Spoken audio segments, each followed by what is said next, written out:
Folks, you know how we try to bring the heat on NoPixAfterDark podcast. 3-time award-winning show.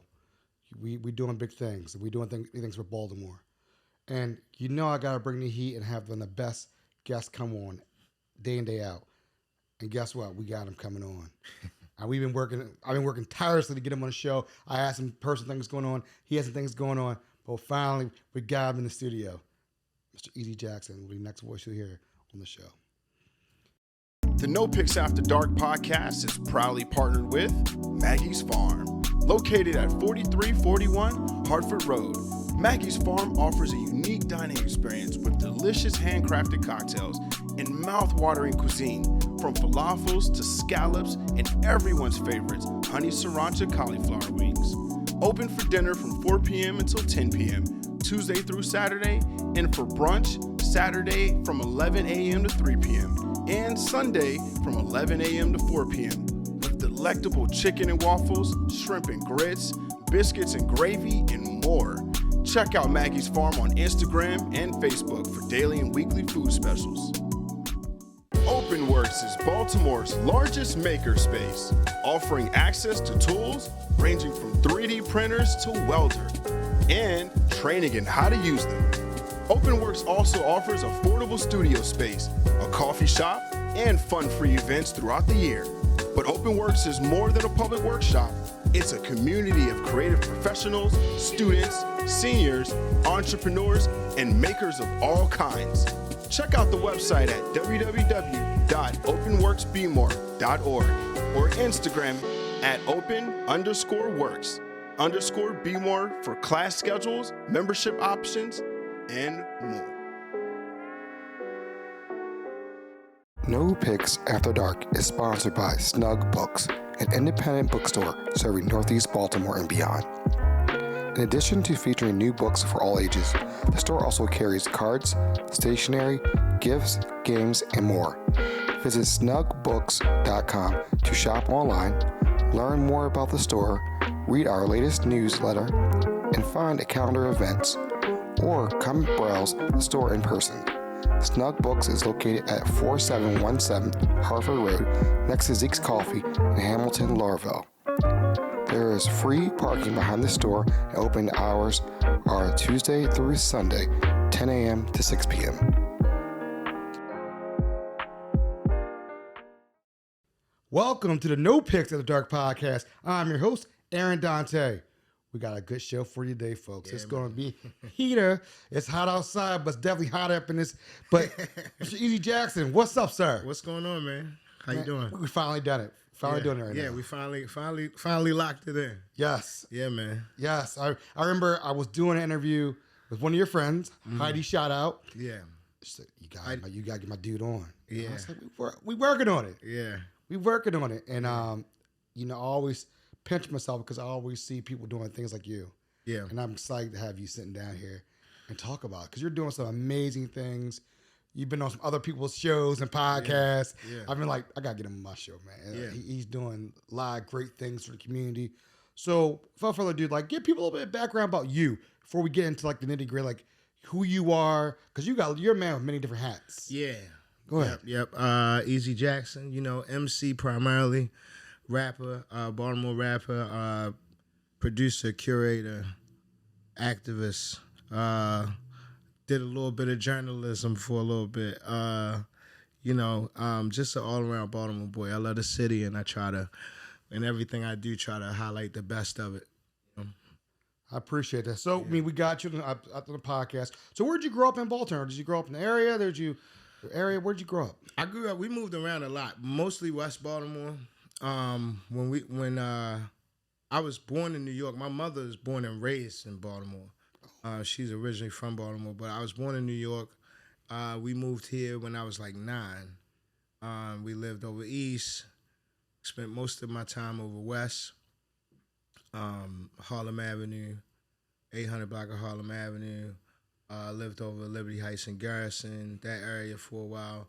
And I spent small time in Emerson Village and Yale Heights and Park Heights, and you know what I mean, just Reservoir Hill. You know what I mean? You everywhere. Yeah, we moved around a lot.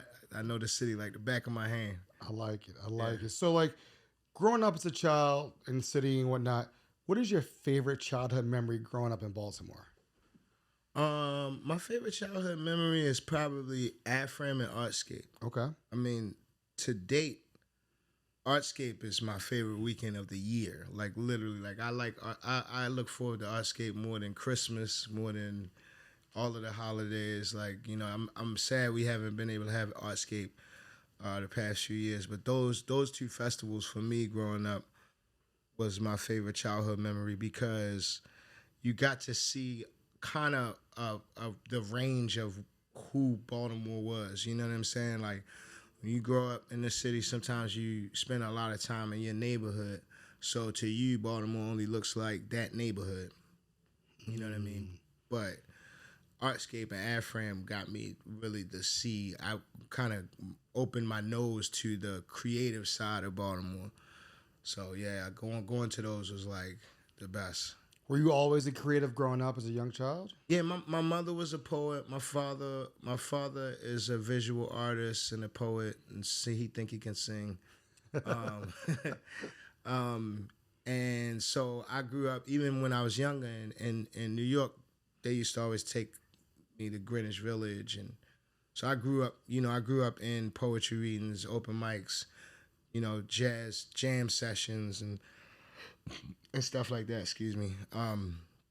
So my family was, you know, my immediate family was very much creative, and my mother always encouraged that side of us and kept us around that kind of atmosphere.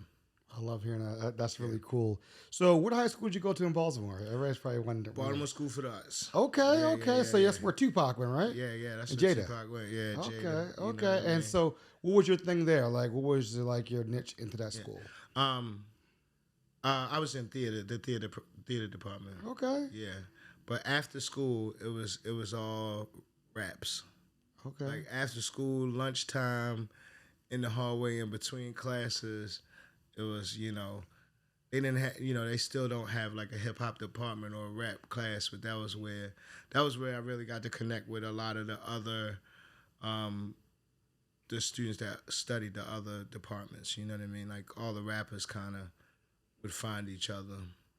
That's cool. Did you guys use to battle rap at all? Yeah, we battled. We did ciphers, all that. So no, it's funny. I used to, my past life, always hang out with friends who used to flow, not be in a cipher for a little bit. Yeah. I had like 3 or 4 lines, and that was it. And Yeah. I couldn't, you know, that was my own thing. You think of them 3-4 lines, and then after that, you just hitting that, That's basically what I was. I was like, but I always remember in high school, there was this girl named Rachel Friedman. I always remember her. Mm-hmm. So we were in like, my high school was up in New York. So didn't grow up, but I grew up here, but was back and forth. But high school in New York, and we had a area where everybody could hang out, a lounge. Oh yeah. And so we could play music in this lounge. Mm-hmm. So at the end of the day, like before, like in the day, everybody hang out, play Wu-Tang Forever, stuff like that. So that's going back like 98, 97. Mm-hmm. And I remember Rachel Friedman, we were sitting there one day. She's like, I want to sit in the cypher and freestyle. So we looking at her like, Rachel, we know you're A+ student in poetry and English, and we know you AP lit. We know. She jumped in and started freestyling. Yeah. To the beat. And she was like, this is what y'all do? And like, it was just funny how she freestyled then better than half the dudes. Yeah. Oh yeah. And going back my to sister Naya, man, she was crazy with it. I used to like to bring my sister to ciphers with me for that fun reason. Mm-hmm. But my sister used to like to take it overboard. Like she would battle. She would find one dude and like zoom in on him, and like she would just destroy him, and then she just would not stop. Like, oh wow. Like the cipher would be over and dude couldn't even talk. Like he couldn't even like try to hang out. Like she was out. She would go in for the kill. And so I used to like to bring Naya with me because everybody think, oh, Easy's coming. Like, you know what I mean? But then she'd be like my secret weapon. I love it. Yeah. It was a family affair, definitely. Yeah. I love it. I love it. That's really dope. That's really dope. So like after school, like after college, high school, what'd you end up doing? I went into the Navy for 4 years. Okay. Yeah. I did 4 years in the Navy. I was on the USS Vela Gulf, Turbo Dog Hoorah, that's actually getting ready to be decommissioned. But we were the first battle group to respond to 9/11. So I was in Norfolk, Virginia, September 11th, 2001, and we left. We went out, bombed Afghanistan and all of that, and then that following year it was time for me to get out or re-enlist, and I decided I wanted to come home and, kind of jump into the Baltimore music scene. Oh, well, thank you for your service. We really appreciate what you've done. Definitely. And so the Baltimore music scene, we're gonna talk a little bit about that. Yeah. We're gonna talk about just a little bit about your record label, a little bit, not too much, because that's something a little bit down the road. Show. Yeah. It's a little down the road. We're also talking about Squeegee Boys. Okay. Because I have read, you in another podcast, you talked about how you used to be a Squeegee, you did Squeegee sometimes. Yeah. And just to touch on those things and whatnot. And so, folks, what we'll do is when we get back after these messages, we'll talk about those, and then we'll go right back into it. It's about Squeegee, MCing, hip hop, let's do it. Baltimore, and coming back. Yeah, And what's your love for Baltimore? Why'd you come back? Yeah. We'll talk about that. We'll be right back, folks. Let's go.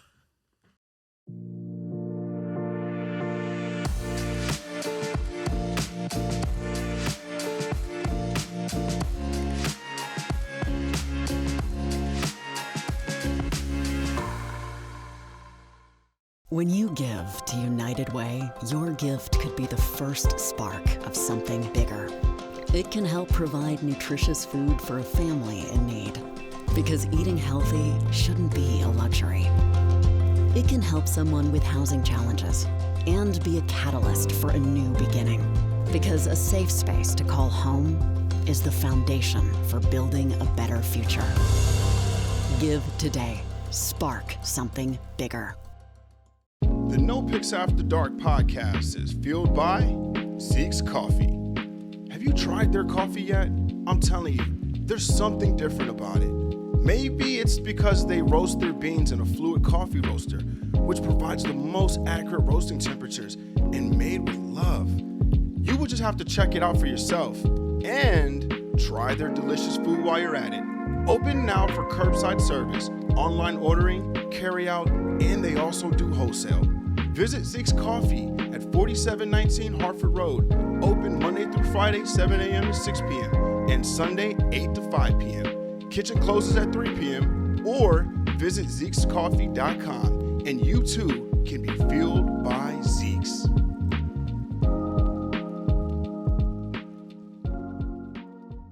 And folks, we are back at the NoPixAfterDark podcast, and we're with my man Eze Jackson. What's up, brother? What's up, man? Man, we having a good time here. Again, I appreciate you taking time out of your day. I know you're busy doing a lot of things out here. You're doing a lot of great things for the community. And before we go into the music stuff, we gotta go with the first thing about Squeegee. We gotta talk about Squeegee. I've had a lot of people come up to me asking me about my opinion on it. I've left it alone because sometimes I know my lane. I know my lane. I'm not going to jump out there because, again, I'm learning. I'm educating myself from different things. You were on a podcast recently, and you had talked about how you were disc-squeegeeing a little bit. And tell us a little bit about that and just why did you do it and what was the point of it? Just so my mother had 9 kids.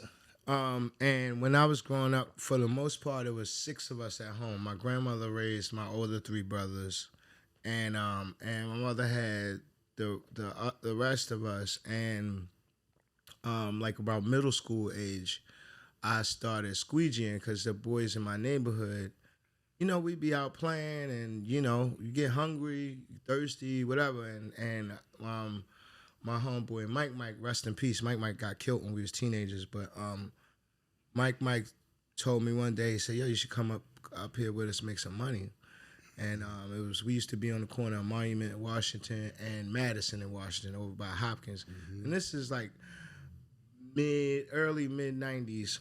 Wow. So Hopkins didn't even have all of that of East Baltimore that they had. You know what I'm saying? It was still neighborhoods. Wolf Street was still full of houses. But, you know, Monument was always a busy street. Washington was always not Washington Boulevard, Washington Street was always a busy street. And, you know, when I did it because I was hungry. You know what I mean? My mother had 5 other kids at home. So, you know, sometimes you a growing boy, you know, you can't eat the same portions that your 7, 8-year-old sibling can eat. You know what I'm saying? So I figured if I wanted to get cheesesteaks or, you know what I mean, anything like that, then I needed to get my own money. And even sometimes I would even help her out. And that kind of started me early. I was always trying to find different ways to make money. At one point, I worked in Northeast Market. There was a guy who had a stand. He sold like Back to Africa medallions and oils and incense and stuff. And I would go and help him out after school for a couple hours. And at the end of the week, he'd give me $10. You know, I shovel snow in the wintertime. Even wash steps and stuff sometimes in the summertime. Like I carry bags at the grocery store. Anything I could do to make some money to, you know, maybe throw my mother something for groceries, or like if the ice cream truck came around the way, I'd get my little brothers and sisters. If I had a little girlfriend, get them some ice cream. Just always, you know, I just always was kind of like a little hustler. And for me, squeegeeing was something that we did. At that time, the climate was way different. You know what I'm saying? Like, we didn't have a lot of people yelling at us. We also had kind of a code, like, you know, we weren't rude, we weren't like aggressive, you know what I mean? We were nice, we spoke, we smiled, because we knew that you know, that would get us more money. Even if people didn't want their windows washed, you know, they would still hand us $1 or $5, you know what I mean, just being out there.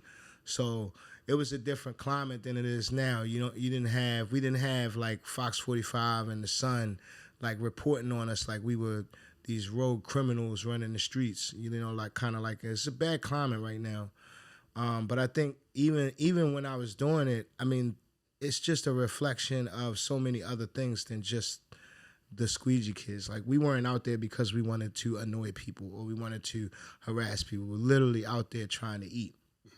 So you know, I got a lot of love for them boys, you know what I'm saying? So it's personal to me when I see people talking about them in the way that they talk about them, because, you know, they're the result of several failed policies, decades of failed policy. When you talk about education, when you talk about housing, you know, even when you talk about like mental health and stuff like that, you know, the ones that are angry out there, aggressive or whatever, we don't know what they're dealing with. You know what I mean? I mean, this city is full of trauma. You know, yeah, I got a special place in my heart for them. I like what the mayor's doing right now. We got the Squeegee Collective. He invited me to be a part of it.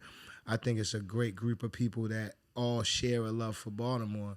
I think some of them just want us to get rid of the boys, you know, and there's some girls out there too, but I think for the most part, everybody in the room has a love for Baltimore and wants to see the best outcome from this. All right, no, I appreciate you. Sorry, that was a long answer. No. We hear. I mean, I think a lot of people have different views and different how they look at things differently, and you being a part of that and understanding and the love you have for the brothers and sisters out there hustling. Yeah, I mean, again, it's a lot, and again, I really want something to happen positive from this. Yeah. I don't want to see all this talk, you know. Yeah.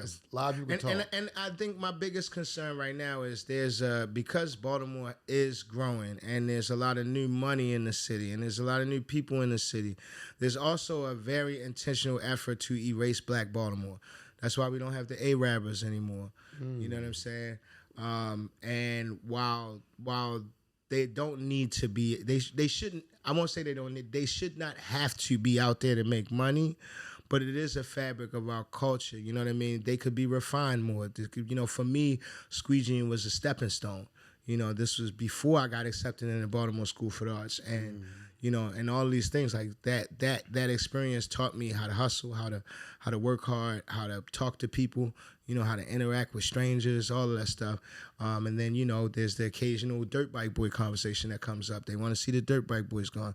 But it'd be a totally different conversation, and everybody knows this. It would be a totally different conversation if these were white kids on the corner. But that goes without you saying. We already know Yeah. that. I mean, it goes without saying, but don't nobody want to say it. You know what I'm saying? I'm going to say it. You know what I'm saying? Like, I agree with you. Even the black people that are talking about them would not be talking about this the way if they were white kids. I definitely agree with you on that. I definitely, if you change it all around, you would definitely hear a different tone. Yeah, for sure. Real quick. So I appreciate you giving us, and then we can get into a whole different episode for that. Yeah. But I just wanted to give, because you have a personal story about it, personal connection to it. Yeah. And I just want to give somebody who's people can see, like, and that's why I always tell people that I did it, because I want you to know, like, this is just a moment in their lives. Like, they're not going to be out there forever. You know what I'm saying? And the fact that you see them out there, it should tell you that they're taking some kind of initiative. I could have sold drugs. I did for a little bit, but I saw that was not my life. That wasn't me. You know what I mean? Like, I wasn't good at it. I didn't enjoy it. You know what I'm saying? And the adults and older guys in my life were encouraging me not to do that. You know what I'm saying? Not to go that route. So when I see them out there, I know that they have other options. Now they got plenty of other things that they could be doing, but they're trying to do something and make an honest dollar. They're not just asking for money. They're like offering a service. I see some of y'all windshields, and it's a crime that you drive your car around the city with your windshield looking like that. I love it. So we're going in. So let's talk about MCing, spittings. You back. You get off the boat from Afghanistan. Yeah. You're back over. You're like, I'm done. I'm coming back to Baltimore. Yeah. I read an article where Russell Simmons has said, if your city doesn't know you, we're less likely to sign you or invest in you or pay you any attention. And so at that time, I was living in Norfolk, Virginia. You know what I mean? I'm looking, and my brother used to take me out to different hip hop spots and crews and stuff. Shout out to my man Duke, and he had this crew called Gold Ball, and like Pharrell and all of them was starting to pop in Virginia, and I saw that there was a scene building there. There was but it wasn't my scene. It wasn't my people. So I was like, I need to go home. You feel me? And really like dive into Baltimore. And we didn't have much then. We talking about 2002. You know what I'm saying? There wasn't a lot of places to go. It wasn't anywhere near the amount of people in the city doing things as they are now. But reading that article told me, I was like, all right, well, if I'm serious about this, then I got to go home, and I want to do it from home. You know what I mean? I want to get in there. I want to help build. I want to do it from home. And that's kind of where I took it. And when I came home, I just fell in love with who we are and what we're doing. I've always loved this city. You know what I mean? Even as a kid coming from New York at 9 years old, my mother would always take me around and show me, these things. And when I was growing up, Baltimore was so unknown that we had, after a while, developed this content state of mind with, like, it's cool that we got our own. You know what I'm saying? I mean, I'd be at concerts and, niggas come on stage talking about, what's up, DC? You feel me? And like, and it was like, I really got to get here and help build some stuff. You know what I'm saying? So I'm proud of it. I've loved my music career life here in this city. It's interesting. You said something that was very interesting. A tweet you put out, or was it Instagram? I don't know what it was, but you said you guys loving this new Drake CD. I don't quote. Take the quote. I don't know the quote how you said it, but it was pretty much saying we've been rapping over these beats for the longest time. Yeah, I had seen people saying like, oh, this is what happens when Baltimore rappers don't. And I'm like, what you talking about? Like, we've been rapping over club music forever. Like, we have been rapping over club music for so long. And that's what I was talking about. That club music, yeah. And like I said, it just, again, I remember you even the film you were in, TTR's film. Yeah, Dark City Beneath the Beat. Congratulations on that. Thanks, man. You Thanks. got Yeah, you got IMDb probably credit on that. Yeah, probably. That's what's up. I look it up. Yeah. See, I mean, I gotta get his autograph before I got here. See, so how? Well, I know we're jumping around, but how was that experience? You were in a Netflix movie, and it was about Baltimore, the Baltimore music scene, the culture. Yeah. I mean, tell us a little bit about that when you guys had to do it, and how did it feel to be? You see yourself with a motion picture. That was dope, man. I knew TT the artist is somebody that I watched and admired from like the time she was at Micah. Like she would come to, back then it was we got soundstage now, but before there was soundstage there was Sonar. Yeah, Sonar. And Sonar was where like all the big acts came through the city. So like, you know, I would open for a lot of the acts there a lot of times, and I remember I used to see TT like promoting herself, moving through the crowd, and you know it was only a matter of time before she and I got to know each other. And Chariz Marcel, we had put out a song called Hey Baltimore. And this is the beautiful thing about that documentary, is that we had put that song out about 4 years before the documentary came out. And so we had a buzz with it. You know, we got it on radio and it was like, you know, everywhere. And then it died down. And then TT put us in the movie. And then we saw this increase of like attention to that song. So it taught me that like, you know, a song don't really have a shelf life. Like if you know, if everybody hasn't heard it, then you got to keep pushing it. I'm doing that right now with this song we got called Get Yo with Epic Fam. That I'm just like, all right, we got to keep pushing it. We got to keep pushing it, because I just learned from that. You know what I mean? Like once that was in that documentary, it was like, hey, Baltimore all over again. So I mean, I remember when I was the first time I saw you perform was last year. First time I ever saw you, I was at the Live Baltimore party. Oh yeah. That was the first time I ever seen you perform. Yeah. And I was like, oh damn. Yeah. Like he really rocked him live. Like, you know, you hear his music, music, but then you know you see him live, you're like, all right, they actually. The live show is that's where I live. I love the live show. The studio is fun. That's cool. It is. I like the studio, but I love live performance. That's where I grew up. That's where I really like get my life on stage. So how many CDs have you dropped, or have you ever used to do singles or do you albums? This is funny because Chariz texted me this the other day, and I don't count as I go. Okay. So I just be going, and Chariz sent me a screenshot the other day. He said 61 tracks, 8 albums, 79 collaborators. Good God. And I mean, that's a lot. I think that's what's on streaming right now. So that's not even counting whatever I did pre-streaming, which I will never let anybody in the world hear. If you got a CD, hold on to it. Don't upload it. Don't let nobody hear that. It's trash more than likely. But I was trying back then. No, I mean, but those are probably classics though. Those are classics probably though. Maybe it might be some gems in there. I don't know. You probably could redo it and just put it back out later on. Yeah, maybe. But you know, I'm always trying to come up with something new. I'm always trying to move on to the next thing. Okay. So that's probably why those numbers are like that. But it was a moment for me because I was just like, wow, I guess I have put out a lot of music over the years. But the biggest thing was like the 79 collaborators. I was like, wow, like I really enjoy working with other people. I like collaborating, you know what I mean? I like getting in the studio, and you know, a lot of artists, they are introverts and they like their, you know, be in their bubble and all that. But I just feel like we stay in the game more. We're stronger together. You know, I'm from a big family. You know what I'm saying? I was in the military. I was organizing the union. So, like, I'm used to that kind of village mentality of, you know, I'm a Wu-Tang head. You feel me? So it's like, we going to get it all together. I love it. So, what would you say your rap style is? Would you say you're, like, more of a lyricist? Would you say, like, you know, because I look at people now and I look at a lot of people make songs just for TikTok now. Yeah. Like, you know what I mean? Like, I grew up with, like Mobb Deep.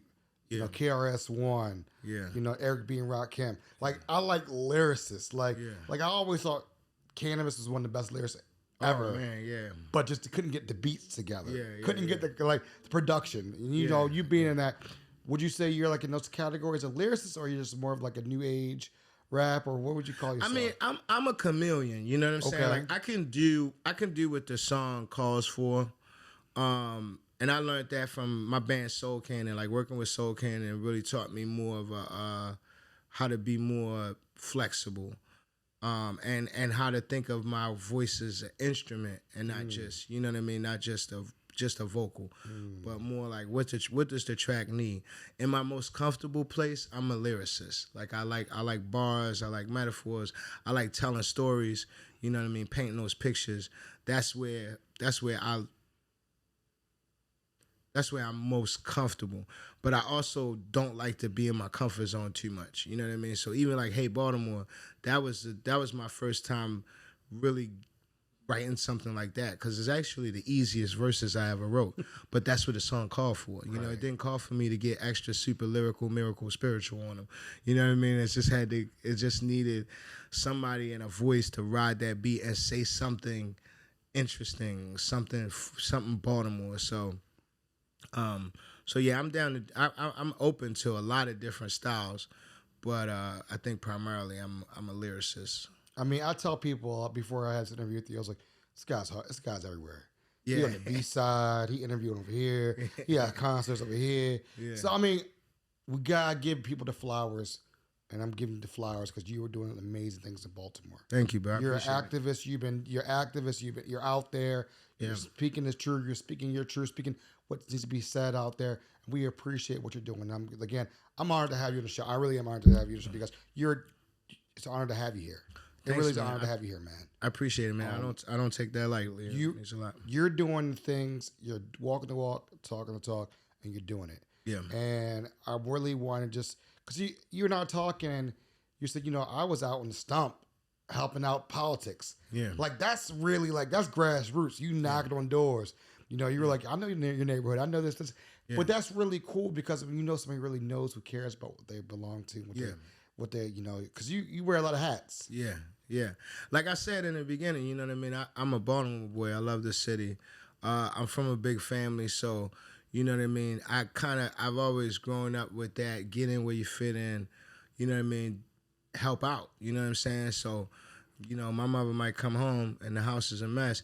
It might not be my day to do the dishes, but, the person who's supposed to do the dishes is not here right now, so I'm going to do the dishes.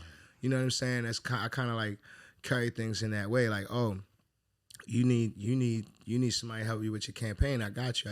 I've done that. I know what that is. So, and then because I do have an audience, I do have a voice, I don't take that lightly either. So if I can say something or spark a conversation that causes or brings about some kind of change, then I'm gonna do that too. You know what I mean? The artists we mentioned, we named, and the artists we grew up listening to, that was kind of, the Public Enemy, and you know what I mean? They used that influence to talk about certain things. Mm-hmm. And it wasn't always on a song. Mm-hmm. You know what I mean? Sometimes it was just accepting an award or interrupting somebody's interview, you know what I mean, to deliver the message, or just simply showing up to a rally, you know what I mean? I remember seeing rappers at the Million Man March. Wow. You know what I'm saying? So it's like, that kind of mentality for me was like, okay, well, I don't have to just be in the studio or just be, this, weirdo musician that's over there and is only good to bring out of the closet to sit him on stage and sing a song and then go back home. No, I live in this community. I live in this world, this society, so I have something to say. And other people that follow me have something to say, but they might not have the platform to say it. I'm going to use mine. I love it. I love it. I mean, what events do you have coming up? Like in the fall, anything coming up in fall coming up? Yeah, well, you mentioned B-side, but that's this Sunday. So this we're not by the time this airs, we're like September, October, like anything booked out for a fall? Yeah, September 3rd, I'm doing Baltimore by Baltimore down in Ann Harbor. We're going to do a Ooh Fest, which is this guy Ooh, who passed away in 2014. He was a rapper and an activist. Somebody also that inspired me, mentored me a bit. They're going to do some dedications to Baltimore Trailblazers. So I'm going to be doing that. And I saw you're on, is it the Vegan Festival? Yeah, Vegan Soul. I'm doing Vegan Soul Fest. I'm doing Vegan Soul Fest later this month. We are doing my band Soul Cannon, who we don't play often together, but we're going to be at Current Space September 9th. And then there's a September date of the next Bromo Arts Walk, and I can't remember what that date is yet, but they booked me to play the after party at Current Space. So I'm doing that. Did Emily reach out to Emily from Bromo? She's like the head. I think so. Yeah, I think it was Emily. Yeah, I know Emily. Yeah, I always see her all events. I know Emily pretty well. Yeah, so I'm doing that. I do a dirty Christmas party. It's my anti-Christmas party. Okay. That I haven't done in a few years since COVID and all that stuff. So I'm gonna bring that back this year in December. And just follow me. I'm always doing something. I'm having fun with it. So I love it, man. But that's look at you smiling, man. That's because you like what you're doing. Yeah. And it shows, and it just shows. Yeah. I almost quit. I almost retired this year. I did a post where I was like, I don't want to do music no more. But they won't let me, man. My phone blew up. People kept, inviting me out to dinner, and I'm thinking we just, shooting the shit, and they're like, okay, come on, man. So you really, I got a few more songs in me. I just decided I'm gonna start having fun with it. You know what I mean? I started the label, and I started getting bogged down with the business of music, and the business of music sometimes can really suck the fun out of it. And that was kind of what had happened to me for a minute, but I'm back having fun now. Let's talk a little bit about the label. We're not going to go into it because it's a whole different episode, folks. Yeah. That's a whole different episode we're going to talk about. But label, Epic Fam, what's that all about? Epic Fam, every person is coming from a memory. We started that as this, and we're just getting started. We got an album that we put out, compilation album, Eze Jackson Presents Epic Fam Volume 1. And it's just me trying to highlight the Baltimore that I know creatively, you know what I'm saying? And me and my partner Dermel, we started it. Shout out to my man Doc Melbourne, aka Dermel Brunson, aka Doc Melbourne. We're just trying to show the world, the creativity that's here, and having fun with it. It's an extension of my mentality. Like I said, Epic Fam is like every person is coming from a memory. You know what I mean? Everybody has some kind of history and some kind of past that brought them to this point today. You and I both come from memories that now have us in the life that we're living, and it has somehow influenced who we are.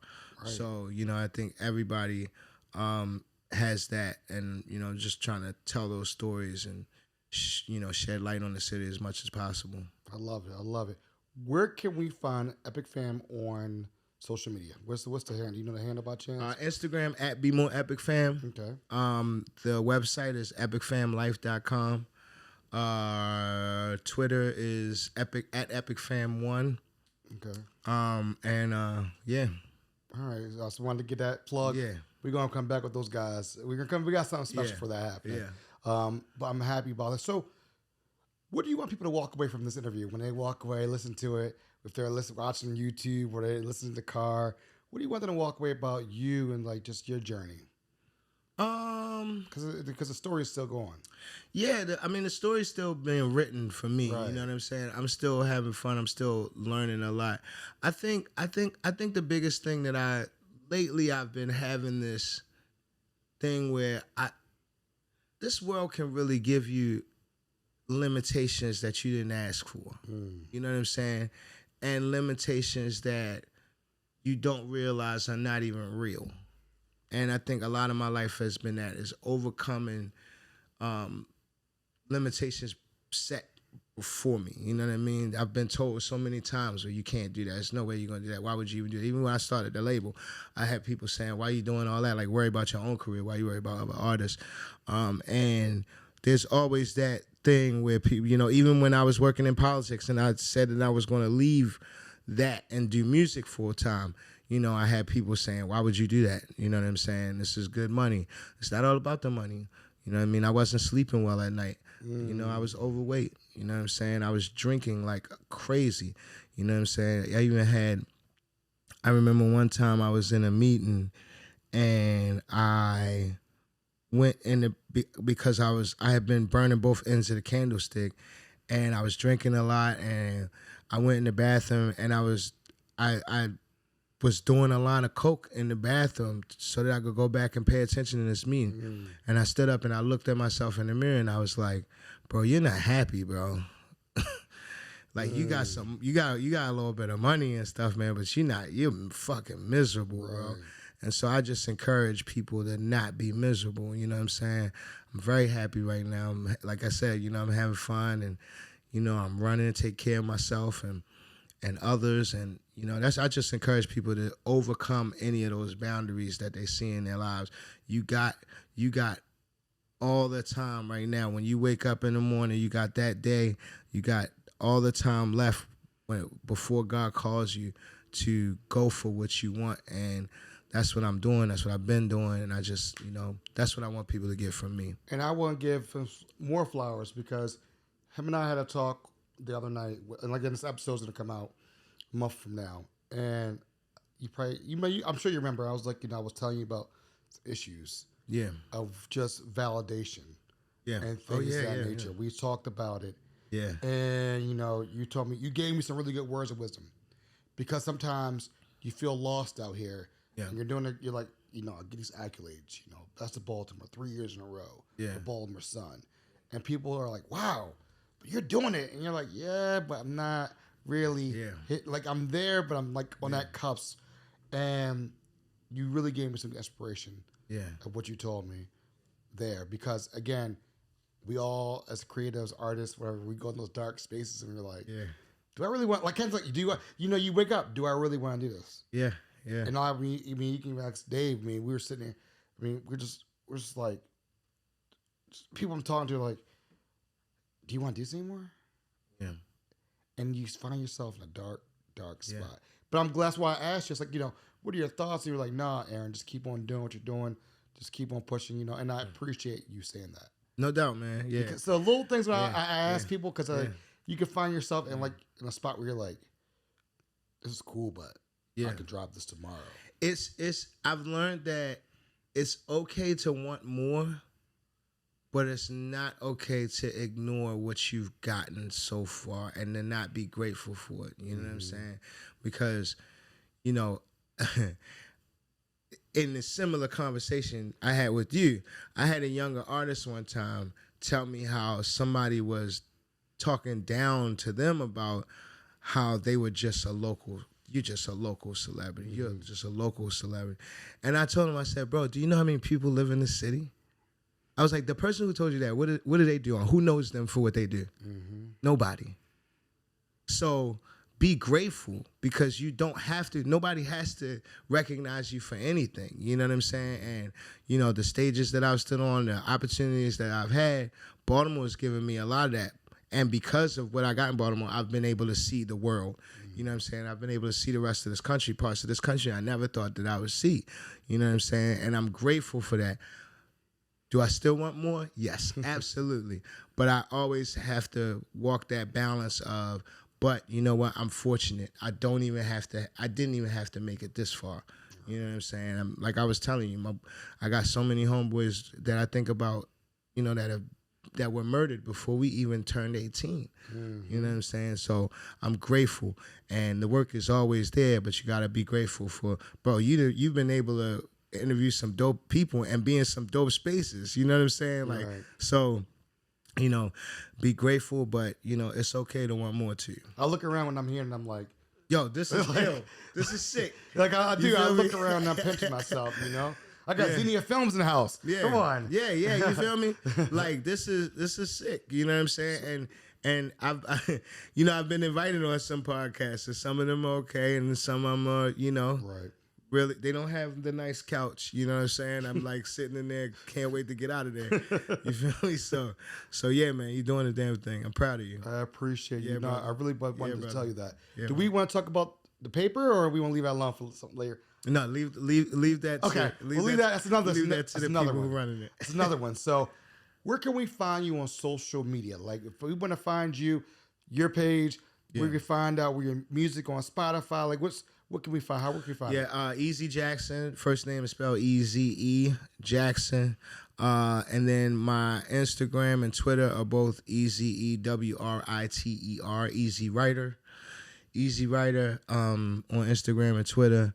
Eze Jackson on Facebook, streaming on everything, the Spotify's, the Apples, all that stuff. Eze Jackson. Okay, so I always do a speed round with everybody at the end. It's always fun. Let's go. All right. Flats or drums?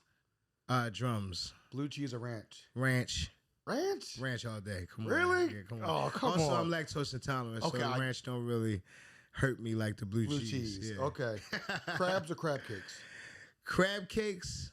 Hey. Crab cakes. Are you bougie? But no, but I mean, crab cakes just because it's easier access. But I love crabs too. I mean, we just had crabs last night, so yeah. I mean, I like both, but if it's gonna be a speed round question, I'll take a crab cake. Okay, I like crabs because I can sit there and everybody has their phone. Nobody touches their phone. Conversation, yeah. That's why I like crabs. I used to have a show where I interviewed people and we ate crabs. I didn't know that. Yeah, so when I was on the Real News, I had a show called The Whole Bushel. Oh, wow. And that's what I did. I interviewed artists while we ate crabs. Can we bring that back? Yeah, I want Can we bring that back? I would like to. Let's talk about it. Can we bring that back? I need all I need is I need a team to help me put it together. That's fun. I own the show and the idea, so I want to bring it back. Bring it back. That's a great concept and conversation. Yeah, yeah. We gotta bring that Yeah. back. We gotta bring that back. All right. And what is the best advice you've ever received? You need to learn how to shut the fuck up. Okay. That's what that's what my mother told me. Cause I can talk, you know what I mean. But as I'm getting older, I've learned that I don't always have to. Okay. And there was and one day my mother told me I had said too much. Okay. And she was like, "You need to learn how to shut the fuck up." And another one that goes with that is you got 2 ears and 1 mouth, which means you need to listen more than you speak. Snowballs or ice cream? Snowballs. Breakfast or dinner? Ooh. And what meal would it be? What would you eat with that meal? I feel like there was a time in my life, a long time, where I said breakfast, but I'm a surf and turf junkie, bro. Okay. Like a good dinner with a steak and a lobster, or a steak and a crab cake, or a steak and some shrimp, and some mashed potatoes, a good vegetable medley, and some prosecco. Oh. Yeah, that's the perfect meal. Prosecco. Okay. Yeah. If I'm on death row and I got a last meal, that's. I love it. Prosecco. You threw a curve. Prosecco. They got that last meal before I go to the chair. Give me that right there. I like that. Yeah. Well, again, thank you for your time. Thank you, brother. You have so many great things going on. People, check him out on his IG. Check him out on Twitter, Facebook. Are you on Snapchat yet? I don't do. Not I don't Snapchat. use, Sorry, TikTok. TikTok. Oh yeah, I'm on TikTok. Okay. I'm still trying to figure it out, but I'm on TikTok. I got a couple of videos up there. Okay. Yeah. That's the thing the kids do nowadays. Yeah. So I got to figure it out. All right. So listen, check him out. You saw all the handles. I'll have it in the show notes of all his handles. You can find them. Find Epic Fam, and go out and support. That's what it's about. Supporting these artists out here. Supporting these creatives. They're doing so many amazing things. You've seen me talk to comedians. You've seen me talk to musicians, creators, everybody. Go support them. It takes 5 minutes of your time. Go support them. Yeah. Folks, love, peace, we're out.